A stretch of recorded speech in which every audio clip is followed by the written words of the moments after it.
Hi, എല്ലാവർക്കും പുതിയൊരു വീഡിയോയിലേക്ക് സ്വാഗതം. അപ്പോൾ ഇന്ന് നമുക്ക് നല്ല പെർഫെക്റ്റായിട്ട് ആലു പൊറോട്ട എങ്ങനെ തയ്യാറാക്കുന്നത് നോക്കാം. ശരിക്കിത് ബ്രേക്ക്ഫാസ്റ്റ്, ലഞ്ച്, ഡിന്നറൊക്കെ ആയിട്ട് കഴിക്കാൻ പറ്റിയ നല്ലൊരു ഡിഷാണ്. അപ്പോൾ നമുക്കിത് എങ്ങനെ തയ്യാറാക്കുന്നത് നോക്കാം. അപ്പോൾ അതിലേക്ക് ഞാനിപ്പോൾ 2 കപ്പ് ഗോതമ്പ് പൊടിയാണ് എടുത്തിരിക്കുന്നത്. ഇപ്പോൾ നമ്മൾ എത്രയാണ് എടുക്കുന്നത് അളവിനനുസരിച്ച് ആണ് കേട്ടോ. ഞാനിപ്പോൾ 2 കപ്പ് എടുത്തിട്ടുണ്ട്. അപ്പോൾ അതിലേക്ക് ആവശ്യത്തിന് ഉപ്പ് ചേർത്തിട്ട് ഈ ഉപ്പും പൊടിയും കൂടെ നല്ലോണം തന്നെ ഒന്ന് മിക്സ് ചെയ്ത് കൊടുക്കുക. എന്നിട്ട് നമുക്ക് സാധാ നോർമൽ വാട്ടറാണ്, ചൂടുവെള്ളമൊന്നും വേണ്ട. അത് കുറേശ്ശെ ഒഴിച്ചിട്ട് നമുക്കിത് കുഴച്ചെടുക്കണം. അപ്പോൾ വെള്ളം അധികം ആവാതെ നോക്കണം കേട്ടോ. കുറേശ്ശെ ഒഴിച്ചിട്ട് കുഴച്ചെടുക്കുക. കാരണം ഇത് മാവ് ലൂസായി പോകാൻ പാടില്ല.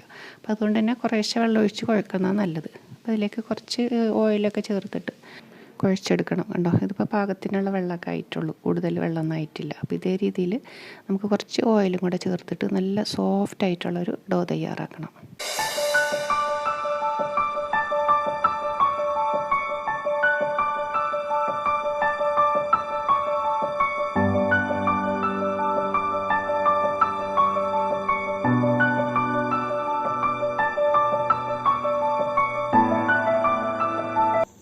ഇനി ഇതൊരു ക്ലോത്ത് അല്ലെങ്കിൽ ഒരു അടപ്പ് വെച്ചിട്ട് നന്നായി കവർ ചെയ്തിട്ട് കുറച്ച് സമയം റെസ്റ്റ് ചെയ്യാൻ വെക്കുക. അപ്പോൾ ഒന്നും കൂടെ ഒന്ന് സോഫ്റ്റായി വരട്ടെ മാവ്.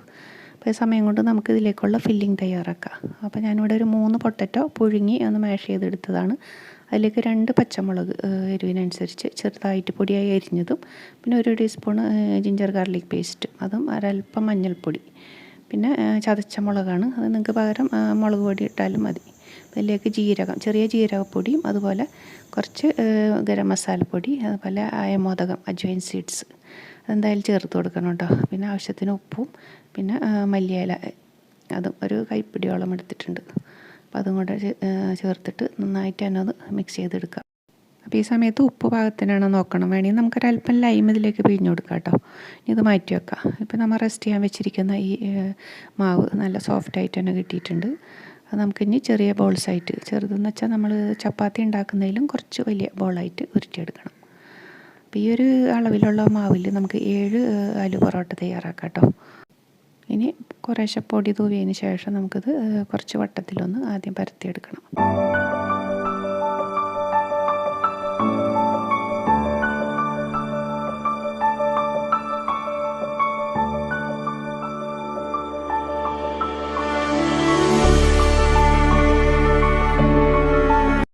ഇനി ഇതിൻ്റെ മേലെ പൊടിയൊക്കെ ഉണ്ടെങ്കിൽ ഒന്ന് തട്ടിക്കളഞ്ഞതിന് ശേഷം നമുക്ക് ഈ തയ്യാറാക്കി വെച്ചിരിക്കുന്ന പൊട്ടറ്റോ മിക്സ് ഞാനിപ്പോൾ ഒരു കൈപ്പിടി കണക്കാക്കി റോൾ ചെയ്തെടുത്തിട്ടുണ്ട്. അത് റോൾ ചെയ്തതിന് ശേഷം ഇതിൻ്റെ സെൻറ്ററിലായിട്ട് വെച്ച് കൊടുക്കുക. പൊട്ടറ്റോ വേവിക്കുമ്പോൾ എപ്പോഴും നമ്മൾ ഫുള്ളായിട്ട് തൊലി കളയാതെ തന്നെ കുക്കറിലിട്ട് വേവിക്കുന്നതാണ് നല്ലത്. കട്ട് ചെയ്തിട്ട് വേവിച്ചാൽ കുറച്ച് വാട്ടർ കണ്ടൻറ്റ് കൂടുതലായിരിക്കും. അപ്പോൾ ഇതെല്ലാം സൈഡൊക്കെ ഞെറിഞ്ഞിട്ട് ഇതേ ഷേപ്പിലാക്കി എടുക്കുന്നുണ്ട് കണ്ടോ. എന്നിട്ട് എക്സസൈസ് വരുന്നത് നമുക്കൊന്ന് കട്ട് ചെയ്ത് മാറ്റാം. ഇനി ഇതിൻ്റെ മേൾവശമൊക്കെ ഒന്ന് ലെവൽ ചെയ്ത് കൊടുത്തതിന് ശേഷം അല്പം പൊടി തൂവിയിട്ട് നമുക്കിത് വീണ്ടും പരത്തിയെടുക്കാം. അതുപോലെ ഇതേ രീതിയിൽ പരത്തിയെടുക്കണമെങ്കിൽ നമ്മളെ പൊട്ടറ്റോ മസാല നല്ല ഡ്രൈ ആയി തന്നെ ഇരിക്കണം. അതുപോലെ മാവും തീരെ ലൂസായി പോകാൻ പാടില്ല കുഴക്കുമ്പോൾ. എന്നാലേ ഇത് പരത്തുമ്പോൾ നമുക്കിതിൻ്റെ ഫില്ലിംഗ് ഒന്നും പുറത്ത് പോകാതെ തന്നെ നല്ല പെർഫെക്റ്റായിട്ട് കിട്ടുള്ളൂ.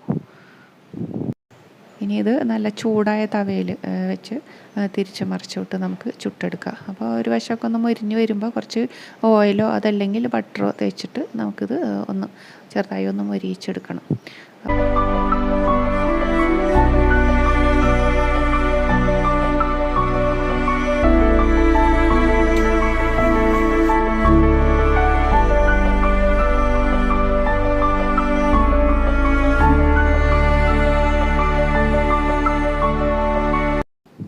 ഇതുപോലെ കളറൊക്കെ മാറി ചെറിയ ബബിൾസൊക്കെ വന്ന് 2 സൈഡും മൊരിഞ്ഞ് വരുമ്പോൾ അത് പെർഫെക്റ്റായിട്ട് വെന്തിട്ടുണ്ടാവും. അപ്പോൾ ഇനി ഇതിൻ്റെ മേലെ നമുക്ക് ബട്ടർ വെച്ചിട്ട് സെർവ് ചെയ്യാം. അപ്പോൾ ഇത് കഴിക്കുമ്പോൾ ബട്ടറും ചേർത്തിട്ട് കഴിക്കുമ്പോൾ നല്ല ടേസ്റ്റായിരിക്കും. ശരിക്കും ഇതിൻ്റെ കൂടെ കഴിക്കാൻ തൈര് മാത്രം മതി കേട്ടോ. വേറെ അധികം കറികളൊന്നും വേണ്ട. പിന്നെ നമ്മൾ പൊട്ടറ്റോ മസാലയിൽ അത്യാവശ്യം എരിവും മസാലകളൊക്കെ ഇട്ടിട്ടുണ്ട്. അപ്പോൾ അതിൽ അജ്വൈൻ സീഡ്സ്, അതായത് അയമോദകത്തിൻ്റെ ഒരു ഫ്ലേവർ ഇത് വെന്ത് വരുമ്പോൾ നല്ല ടേസ്റ്റ് ആയിരിക്കുള്ളൂ. ഞാനിതിലേക്ക് ടൊമാറ്റോ പിക്കിളും തൈരുമാണ് വെച്ചിരിക്കുന്നത്. അപ്പോൾ ഈ ഒരു രീതിയിൽ നിങ്ങൾ ഇതുവരെ ട്രൈ ചെയ്തിട്ടില്ലെങ്കിൽ ഒന്ന് നോക്കിയതിന് ശേഷം നിങ്ങൾ ഫീഡ്ബാക്ക് അറിയിക്കാൻ മറക്കരുത് കേട്ടോ. താങ്ക്